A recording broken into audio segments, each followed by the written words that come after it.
Hey friends, my name is Gabrielle and welcome to FrumiousReads and happy November everyone. It feels like 2018 has been going on for 20 years and yet October feels like it only lasted a week, so I'm not sure what happened there. As it is now November, I was recently introduced to this amazing challenge that happens that abookolive kind of helped host and create. It is called Nonfiction November.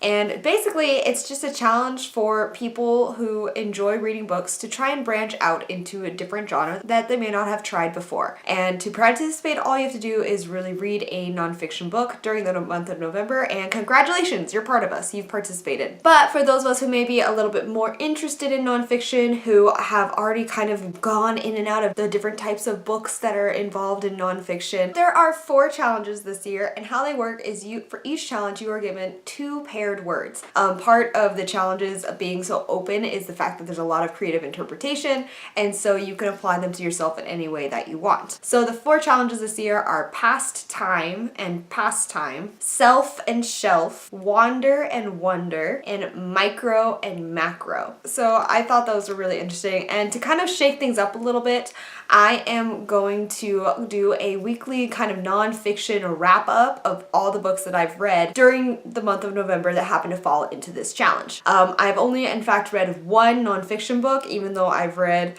about 4 other books. Only one of them have been nonfiction. And that one is The Second Lap, and it was written by Malcolm McLoughlin, and that is a lot of M's, and I'm really sorry if I didn't quite say that name right. I chose this book for challenge number 1, which is pastime versus past time.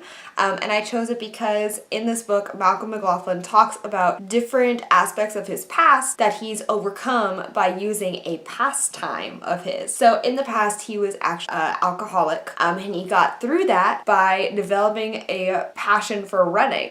So I thought that was really interesting. And what interested me specifically in this book was that he actually has a daughter with autism. And since I work primarily with the autistic population, I just thought that was really interesting because it's not something that's mentioned in a lot of books, or if it is mentioned, there's really not a lot of variation because autism is a spectrum, and what's portrayed in Hollywood and movies is only one specific part of that spectrum. So it was just really interesting to see how his life progressed with his daughter, and so for me that was something that also made me interested in this book. Malcolm McLoughlin was born in a small town in Ireland, and from a really early age he kind of has had this rage against the machine mentality. He was really into metal music, he played in a band, and when playing in a band he became part of a lifestyle where it was expected to party and drink and participate in all of those kind of activities. And this continued on into his adult years and becoming a Christian. But in this book, I found it really interesting because he didn't make it about what the reader can do to become like the author. It made it more about the author's journey and how it gave him purpose. And so I thought that was really interesting. I liked that it wasn't so preachy as you can say. I was really interested in his writing style because he writes as if he's talking to you. It's very a conversational tone. And so I just really enjoyed reading it because it felt like someone was having a conversation with me rather than me just reading it in a novel. What I also really enjoyed about this book was that in the beginning it started with his kind of coming to like, oh, I need to change my life moment, and then went backwards through where he started and how he got to that point. There was a few criticisms that I had with this book, mostly because there were some times where I felt like we spent too much time on certain areas, but with it being nonfiction, I think it's really hard to critique someone writing something, especially that is autobiographical, because it is something that they're so personally close to. When it comes to the pacing of a book, I feel like there were certain times he spent maybe a little bit too long in certain areas. But overall, I was really interested in this book. I think it was a really great read, and I'm glad that I chose to read it. It was just such a random find on Amazon. And overall, I would give this book 3 out of 5 stars. So it was a fun read. It was really quick. I think I read it in about 2 hours. It wasn't a super long book that I felt like I had to keep picking up and putting down. So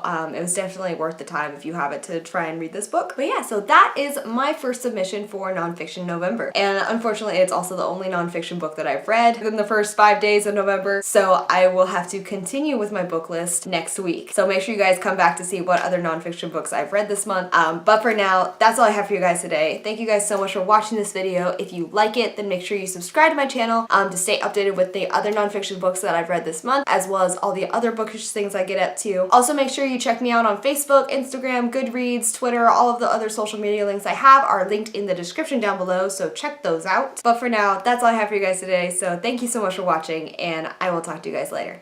Okay, bye.